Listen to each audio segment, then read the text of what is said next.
Bismillahirrahmanirrahim. Assalamualaikum warahmatullahi wabarakatuh. Bismillahirrahmanirrahim. Rabbi shrah li sadri wa yassir li amri wahlul 'uqdatam min lisani. Allahumma shalli wa sallim wa barik ala sayyidina Muhammadin wa ala alihi wa sahbihi ajmain. Amma ba'du. Yang sangat saya hormati Profesor Dr. Purwo Santoso selaku Rektor UNU. Di sini ada pernah mas-mas saya, ada Profesor Yani, ada Mas Aris, ada teman-teman, ada Pak Mustafid, semua yang saya hormati. Saya mohon maaf atas keterlambatan karena saya masih sekolah tadi, masih mengikuti sekolah.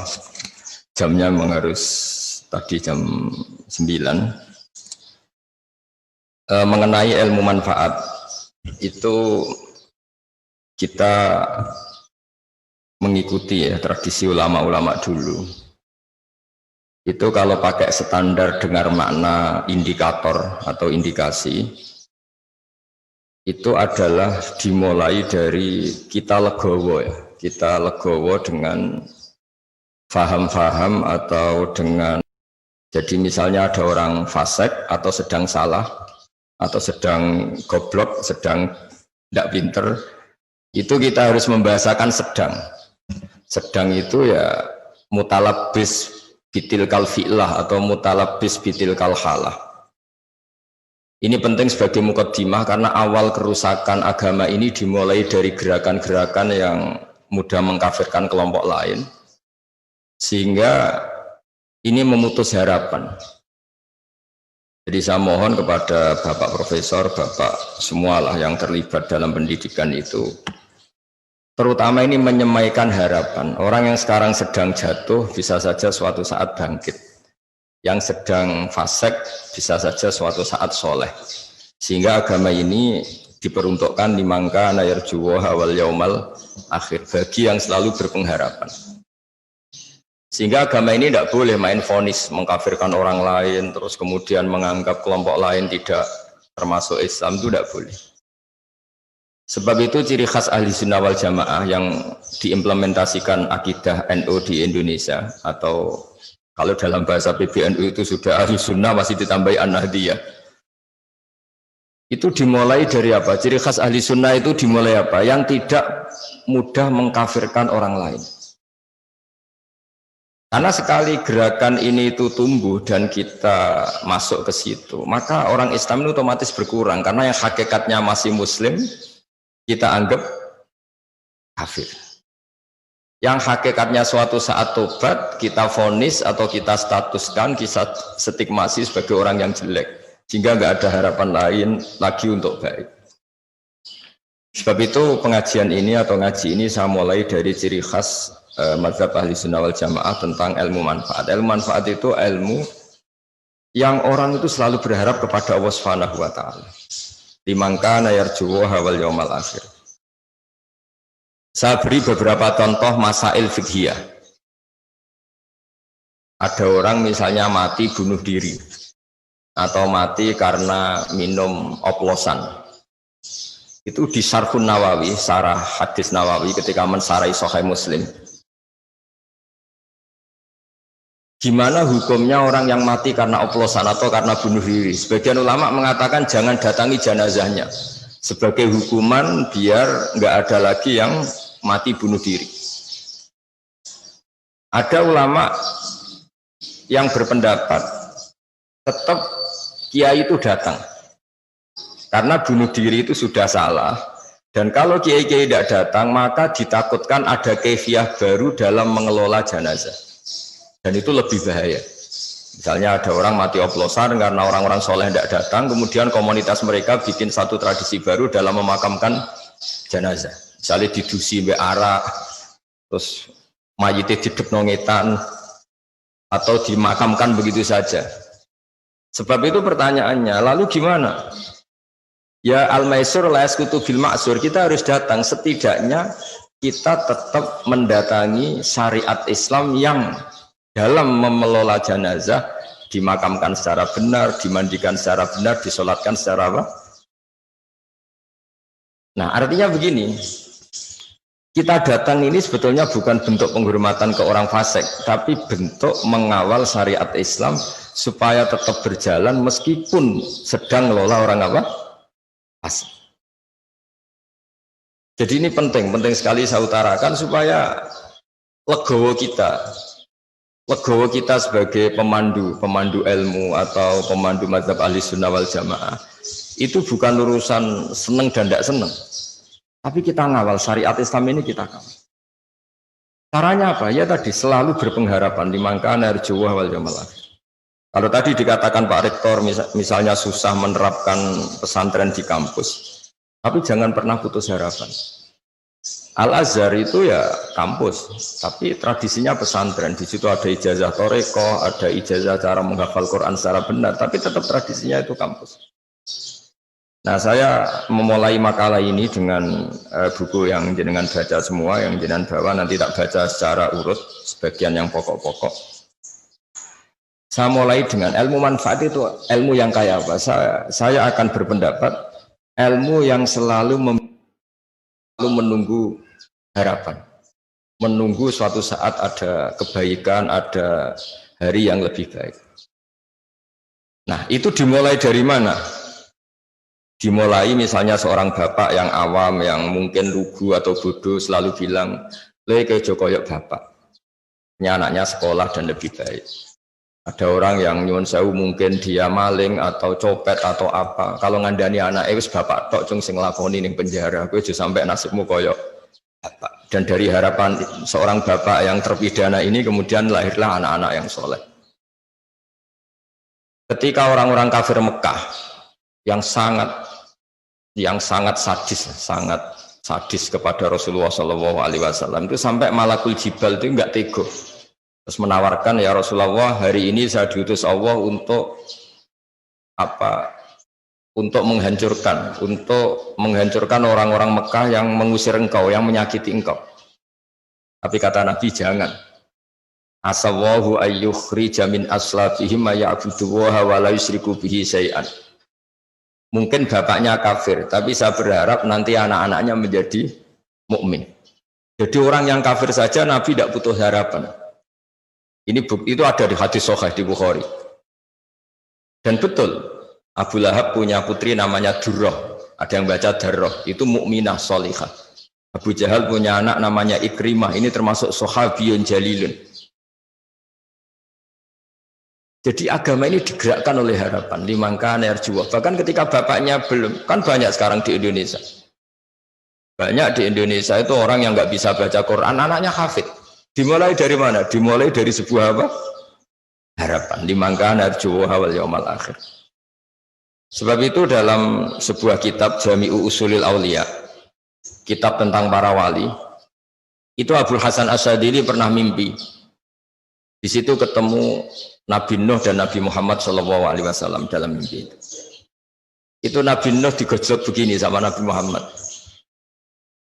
Andaikan Nabi Nuh tahu bahwa dalam tubuh orang kafir bisa saja ada sperma nasamah namanya kalau dalam bahasa Arab, yang suatu saat ini jadi mukmin. Misalnya Abu Jahal, ternyata dia menyimpan nasamah, yaitu nanti jadinya ada Ikrimah bin Abi Jahal. Mungkin buyut-buyut kita, orang-orang di negara-negara Eropa, mungkin banyak yang mbah-mbahnya kafir. Atau yang karuan ya di Arab. Di Arab itu banyak orang kafir yang karuan di kitab itu Abu Jahal punya anak Ikrimah, Abu Lahab punya anak Darrah. Andai kan Nabi Nuh tahu bahwa orang-orang kafir yang beliau pasutkan itu mati, padahal di tubuh mereka tersimpan nasamatan mukminah, bisa saja tersimpan calon-calon orang mukmin, maka mada'a ala qaumih, maka tidak akan masukkan kaumnya. Artinya apa? Kenapa Nabi Nuh yang termasuk ulul azmi akhirnya syariatnya Nabi Nuh nak menjadi syariat kita? Karena syariat kita tidak boleh Rabbila tadzar alal ardi minal kafirina daya. Karena yang sedang bodoh bisa saja di situ tersimpan calon-calon profesor, calon-calon doktor, calon-calon ulama. Padahal bapaknya awam atau lugu. Maka Bapak Purwo, Pak Profesor Purwo, saya pernah ketemu profesor juga di Jogja cerita. Terus sebenarnya saya dengan bapak saya itu entah pinter mana. Kok sampean cerita gitu ya? Bapak saya ini petani udun, punya anak profesor. Saya profesor, anak saya naik SMP saja kesulitan. Sudah jadi pinter siapa? Makanya cerita yang favorit di Mbah Zubair, abahnya Mbah Mun itu, ada orang awam, bodoh, punya anak alim alama. Setelah punya anak alam alama ini, anaknya ini punya pondok besar. Ya rata-rata santri itu kultus. Anaknya saja sealim ini, apalagi bapaknya. Suatu saat bapaknya ke situ, sholatnya ya tidak benar, wudunya tidak benar. Santri itu masih bisa mentakwil. Ini mungkin jadab. Jadab itu bahasa khusus pondok, mungkin punya perilaku khusus lah, yang sudah terbebas dari syariat. Suatu saat bapaknya ini kencing dekat musola, jadi sudah nggak bisa ditakwil. Wah ini kali ini bodoh betul ini. Singkat cerita si santri memberanikan diri matur kiainya, Pak Yai, saya ini kecewa. Dulu saya ngira bapak Anda lebih pintar timbang Anda, karena Anda alim betul. Ternyata bapak Anda ini bodoh. Kata sang kiai tadi, ora cung, bapakku itu pinter, sing bodoh itu mbahku. Kenapa bapak jenengan pinter? Karena memutuskan punya keputusan terbaik dalam hidupnya, yaitu saya dipondokkan. Akhirnya saya jadi orang alim. Nak mbahku bodoh, mereka ora tau mondokno. Artinya apa? Generasi bodoh itu bisa diakhiri. Maka sebetulnya seorang yang bodoh itu ya sedang bodoh. Bisa saja di sini menyimpan tadi nasamatan sing mukminatan, nasamatan alimatan, nasamatan sing mu'jibatan.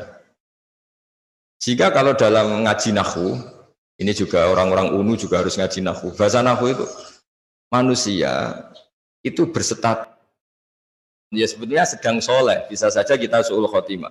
Jika tetap disuruh berdoa ya muqallibal qulub tsabbit qalbi ala din. Lalu gerakan-gerakan ekstremis itu tidak mau belajar seperti ini. Kayak apa dulu Abi Sufyan musuhi Kanjeng Nabi, tapi akhirnya mukmin. Semua perang orang kafir itu dipimpin Abi Sufyan. Dulu ketika Nabi orang Islam kalah di perang Uhud, panglimanya orang kafir itu Wahsy, Khalid bin Walid, tapi akhirnya Khalid. Maka ilmu nahwu itu penting, berarti fasikun ya di terjemahnya sebetulnya sedang fasik, bukan berstatus fasik, bukan berstatus permanen. Jika itu dipelajari oleh ulama-ulama. Kenapa? Karena dengan cara seperti itu ada harapan. Maka saya mohon misalnya Universitas NU yang di Jogja, misalnya masih kecil ya berharap lebih besar, misalnya kurang baik berharap akan lebih baik. Pokoknya walhasil itu jangan sampai orang itu tidak punya harapan. Maka kata Sayyidina Umar, afdhalul ibadah intidharul farad. Ibadah terbaik adalah selalu punya apa? Harapan, dan berharap hari esok lebih baik, hari esok lebih baik. Dan awal dari kesalahan kita bermadzhab adalah madhab yang takfiri, yang Allah, karena maknanya kafir itu penutup. Sehingga dalam sebagian bahasa Arab, petani itu bahasa Arabnya kufar, karena maknanya itu penutup biji-bijian di tanah. Jadi bahasa kafir itu, makanya bahasa kafir kadang dipakai lain syakartum la azidannakum wa lain kafartum. Kenapa dikatakan kafartum? Karena menutupi nikmat yang diberikan Allah ke dia, pengingkar nikmat. Sehingga bandingannya kafartum dengan apa? Syakartum. Nabi Sulaiman juga pernah bilang, ada min fadli rabbi liyabluwani a'askuru am akfur. Jadi punya bahasa kafir itu tidak mesti seru keluar dari Islam, itu tidak. Bahasa kafir itu bisa pengingkaran terhadap apa? Nikmat, atau pengingkaran terhadap anugerah Allah, itu juga disebut kafir. Karena bandingannya itu syukur sama apa? Kufur. Nah kadang perbandingan itu ekstrim, yaitu mukmin dan kafir. Nah ngaji ini memang saya mulai dengan rumus yang agak jelimet, tapi ini akan menjadi panduan untuk Nahdlatul Ulama, juga untuk para akademisi di kampus, bahwa semuanya itu dimulai dari harapan. Dulu kita dijajah Belanda 350 tahun, dan masyarakat kita zaman itu sangat terbelakang. Wong penjajah itu buruk, sudah buruk, kafir. Orang-orang tua kita nyeluk Belanda itu doro. Wong penjajah kok diundang doro. Mungkin andaikan saat itu ada pakar sudah putus asa. Bagaimana bisa menggerakkan masyarakat yang saking bodohnya itu penjajah dipanggil Doro. Kayak apa susahnya pas itu? Kita ini bisa menggerakkan masyarakat tuh kalau punya kesadaran melawan. Kok kesadaran melawan? Nganggep penjajah ini tuannya, majikannya. Kamu bisa mendidik orang melakukan perlawanan dengan cara berpikir seperti itu. Kayak apa susah? Tapi para pejuang kita, para ulama kita, para kiai kita tidak berhenti ada saja celah untuk mendidik mereka supaya mau melakukan perlawanan. Padahal saking lucunya, wong penjajah kok diundang dong. Kayak apa? Susahnya apa? Tapi barokahnya punya harapan bergerak, kemudian akhirnya kita jadi merdeka. Orang-orang desa yang jadi buruh, gara-gara jadi buruh lama, roh enake wong sugih, duwe akeh, rumahnya AC-nan, kulkasan, terus punya harapan, muga-muga anakku ora kaya aku. Periode anak sudah jadi orang yang tidak buruh. Banyak orang yang buta huruf, periode anak cucu sudah hafal Quran. Banyak orang yang enggak tamat SD, periode anak sudah di doktor. Apa kita sudah jadi dokter bisa lebih baik? Nah, ini PR. Jadi ilmu manfaat itu dimulai dari cara berpikir, itu selalu punya harapan. Makanya kalau dalam balaghah, di balaghah pesantren, kenapa Nabi Adam itu ditobati Allah? Padahal salahnya sama-sama salah. Iblis ya salah, melanggar perintah Allah. Adam juga salah, melanggar perintah Allah. Karena Nabi Adam itu bukan salah permanen, tapi sedang salah. Yaitu Allah membahasakan wa aso adamu robbahu fahuwa. Jadi kalau dalam bahasa Arab itu ada bahasa status, ada bahasa sedang. Misalnya begini, saya ini kan tidak penjahit. Saya ulang lagi, saya ini tidak penjahit. Terus pas Pak Rektor main ke rumah saya pas jahit sarung. Itu mesti bahasanya ro'aituhu yakhutu sauban atau ro'aituhu khoto sauban. Saya melihat Gus Bahak sedang menjahit. Sedang menjahit ya sudah, sedang menjahit. Tapi saya tetap tidak penjahit. Adam itu hanya dibahasakan Allah wa aso adamu robbahu faghawa. Itu sama dengan bahasa khoto fulanun as-sauba. Ada orang menjahit baju. Ya sudah menjahit saja, tapi tidak penjahit. Jadi tidak boleh kamu bahasakan Adam itu pendosa, tapi sedang dosa. Nah, ilmu-ilmu seperti ini mulai hilang karena orang itu lebih menganalisis nuruti pikirannya, khayalnya daripada mengikuti kaidah. Padahal kalau dalam kaidah seperti yang saya utarakan tadi, bahasa fasik itu isim fa'il. Isim fa'il itu zamannya tuh hal sama istiqbal. Kalau hal itu sekarang, berarti sekarang sedang fasik. Orang itu sekarang sedang kafir. Tapi mana kita tidak pernah tahu kaifa akibatu, nanti akibatnya kayak apa. Kayak apa kita perang Uhud, bencinya kita sama Wahsy karena membunuh Sayyid Hamzah, bencinya kita sama Khalid bin Walid karena dia panglima perang orang kafir. Tapi apa yang terjadi? Khalid bin Walid akhirnya masuk Islam. Wahsy akhir sama. Mungkin sebagian mahasiswa, ini juga sekaligus nyambut mahasiswa baru, mungkin sebagian mahasiswa kecewa punya bapak yang lugu, yang awam, mungkin yang jualan pentol, mungkin yang apa. Tapi justru itu menginspirasi anak-anak untuk tidak punya nasib kayak bapaknya. Sementara kadang yang kita anaknya orang mapan, justru inginnya nuntut yang bersifat material, materi. Jadi akhirnya apa? Setelah yang anaknya orang awam, tapi yang menggerakkan itu apa? Yaitu harapan. Makanya ciri khas mazhab Ahlussunnah wal Jamaah adalah tidak boleh mengkafirkan orang lain, karena dengan itu berarti Anda memutuskan hubungan Allah dan hambanya. Gak boleh. Anak saja nggak boleh dipisahkan dari orang tuanya. Nggak boleh kamu menjual pedet atau anak sapi terpisah dari indukannya yang masih menyusu. Apalagi ini at-tafriq bainal abdi wa rabbih. Kebutuhan dasar seorang manusia adalah berhubungan dengan Tuhannya. Lalu orang ini kita putus hubungannya dengan apa? Tuhan. Dan begitu seterusnya. Sehingga tadi Nabi, meskipun yang menyakiti Nabi ini orang-orang kafir yang sangat biadab, ketika mau dihabisi sama malaikatul jibal, itu Nabi masih ngendikan bal arju ayyukhrijawahu min aslabihim may ya'budullaha wa la yusyriku bihi syai'an. Jadi ini yang sedang kafir saja Nabi tidak berhenti berpengharap. Saya sering ketemu bapak-bapak itu cerita ke saya. Saya dulu itu tidak puasa gara-gara anaknya ikut program Iqra atau Qiraati atau yang bu'ala, pokoknya ikut TPA. Itu anaknya puasa masih kecil. Karena masih kecil puasa itu digendong. Lama-lama bapaknya ini malu, anakku itu poso, akhirnya ikut poso. Kalau wisuda khataman Quran itu banyak bapak-bapak itu nangis. Kalau ditanya itu ya lucu. Beliau-beliau ini kadang nggak bisa baca Quran, anaknya bisa hafid. Wisuda kampus juga sama. Kadang bapaknya nyuwun sewu, pacaane gak parlentes, kue tok duwe so. Anaknya kadang kumplot. Coba kalau kita melihat orang awam langsung tidak berpengharapan, maka generasi berikutnya akan hilang. Karena kita memutus apa? Harap. Makanya agama ini bagi siapa? Limangkana yarjuwaha wal yaumal akhir. Agama ini bagi siapa yang selalu punya harap.